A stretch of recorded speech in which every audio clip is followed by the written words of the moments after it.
Welcome to another episode of Linux Command Line Tips, and today we're going to be learning two commands, and both of them are going to focus on adding users to the system.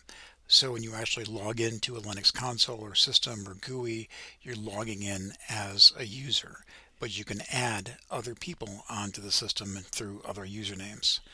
There are two main methods to add users to your system: the Useradd command and the adduser command. One of which is a little more useful than the other one, and one's I prefer to use significantly more than the other. So let's start off with the more useful one in my opinion. So the more useful one is adduser, and if we can show you that this is actually a Perl script. It's not a compiled binary file. So if we issue the command which add user, we can see what directory the executable file is in. So if you issue the command which and then space and then whatever command you want, it'll actually show you which binary file in the system and its location on your Linux system. So we can see that adduser exists under user sbin adduser. So let's take a look at this file. And if we just use the VI editor, we see that this is fairly human readable, and it's a Perl script. You can see that it's executing the Perl program, and it is written in Perl, and it is fairly lengthy. So let's get out of that, and then let's take a look at Useradd. So which Useradd, and that executable is found in the same subdirectory. So we can do vi user sbin useradd and then hit enter, and it's a bunch of gobbledygook. So this means that it's a compiled binary file. Alright, so let's take a look and see how to use the add user command first. So let's add a user onto the system.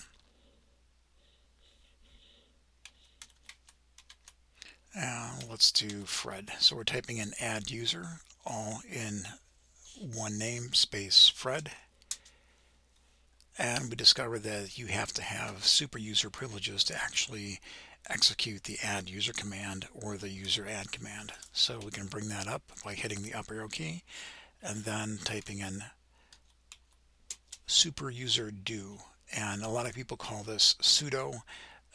It is probably more accurately referred to as sudo because it's super user do, sudo, but I call it sudo as well, so it's just out of habit. So if we do sudo add user Fred, it's going to prompt us for our password. And the Perl script is going to take us through a bunch of questions. So it says adding user Fred. It added a new group called Fred, and let's see, it added the user ID 1002 to Fred, and it also created a home directory for Fred. So under home, Fred has a home directory right now, and it is copying files from another location to utilize in the creation of the Fred username. So it's prompting us for a password for Fred. So let's just type in a bad password, Fred1234, and it wants us to confirm it. So Fred1234, and of course you would not use a password like this in real life. Okay, so it says password updated successfully, and it's changing the user information for Fred. So now what does it want? It wants the full name. So we could do Fred Flintstone or just Flint. I don't want to violate any copyright rules. So Fred Flintstone, room number, let's see, he's in room 305 in the building. It'll prompt you for a work phone number. You can just enter through these home phone number. You don't have to enter any of this, but if you want to add a little sentence or a description onto this, it'll be stored in the user information file as well.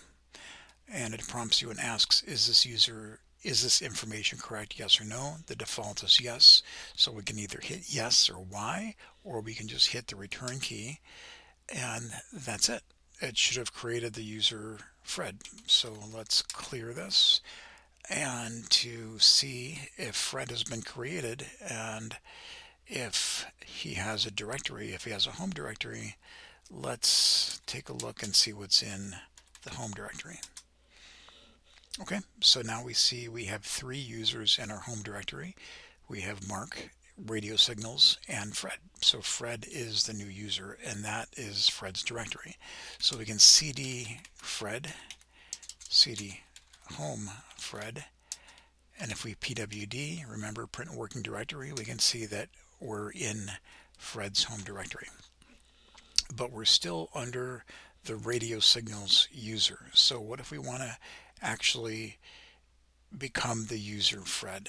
So we can do su, which is either super user or substitute user. In this case, it's probably better referred to as substitute user, and we can do Fred. It prompts us for Fred's password, and we know Fred's password 1234, at least I think I remember it.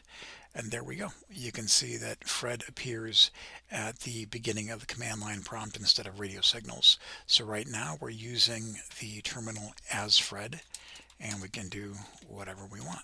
We're in our home directory. If we cd, it's still in Fred's directory. And if we exit this and clear that and we cd, now where are we? We're in the radio signals home directory. So Fred still exists, but we exited the his home directory, and we exited his terminal space and went back to radio signals. All right, so let's see if we want to try a different command. So instead of adduser, which we just went through, we'll do useradd. So for this, we'll do the same thing. Substitute user do or super user do, and we'll do user add, and let's do Wilma. So sudo user add Wilma, and that's it. So let's see if Wilma has a directory. Let's see if she exists in the home directory, and it looks like she doesn't. Wilma does not have a home directory. That means we'd have to create a home directory for Wilma. So this command is not as user friendly, or it's probably as powerful as adduser, but you've got to go through a lot more hoops. So if you typed in the man page for user add, it'll give you a lot of different options. You can create or assign a base directory to the user. You can set the home directory. You can set an expiration date. What else? You can assign groups and do a lot of other things. So, but the issue is that with this is you've got to go through this, the man page, and specify the options to create the user and the directory and so forth, and then you also have to specify the password. So right now, Wilma doesn't have a password. So we want to add a password for Wilma. What we have to do is do super user do and the command password, but it's PASSWD. So sudo space PASSWD, and then we have to specify the user for which we're creating a password, and we're doing it for Wilma. All right, so Wilma wants a new password. Do WILMA 1234, and it prompts you again just to confirm that. WILMA 1234. And there you go. Now Wilma has a password. But as opposed to the other script where we're using adduser, which prompted us to create everything at once, you've got to go back and do things individually for the user add command. So that's why I prefer adduser over user add. Okay, so we've demonstrated both of those options for creating users. And let's see if we want to, let's see.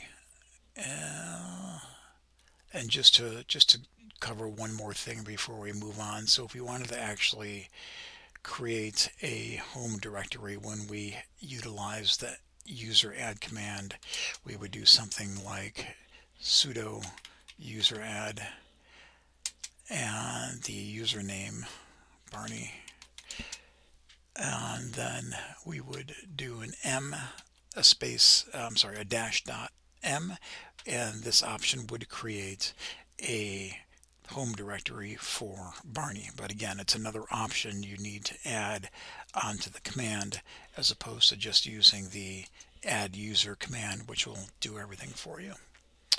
All right, so let's clear this. Let's see how many users we have or who the users are. And we have to remember that Wilma does not have a directory, but she is still in the system someplace. And what if we wanted to delete Wilma? What if we don't want Wilma to be a user anymore? So you'd use the command user del, so user delete, and the username. So let's get rid of Wilma. And Wilma is now gone. Let's try this for Barney. No, not Barney. Let's try this for Fred. So this will delete Fred, but it won't delete all the rest of Fred's baggage. So Fred will still have a home directory, and if we want to delete most everything associated with Fred, including his home directory, we would have to pass in another option. So if we do -r and then the username Fred, sudo space userdel space -r space username, and in this case Fred, if we do that and hit enter, then everything should be gone. And the message we're getting is because there's probably no mail information for Fred, but that's fine. So let's see if Fred is actually gone, and let's see if his home directory is gone.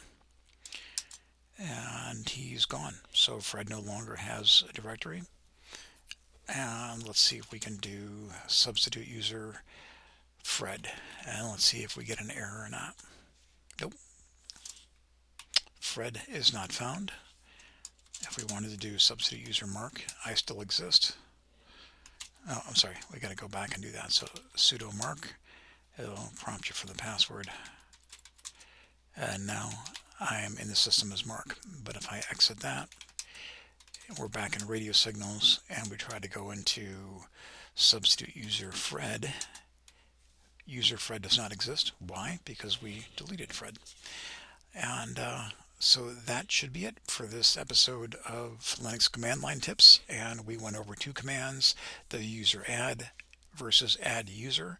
And in my preference, again, I prefer to use the add user command over the user add because it is much more powerful. You just have to go through a bunch of questions initially, and it will create your home directory. It'll provide more information. It'll prompt you for your password. So it's much more powerful up front than the alternate command. And we also found out how to delete a user and also how to switch between users on the command line. And that's it for this episode, and we'll see you next time. Bye.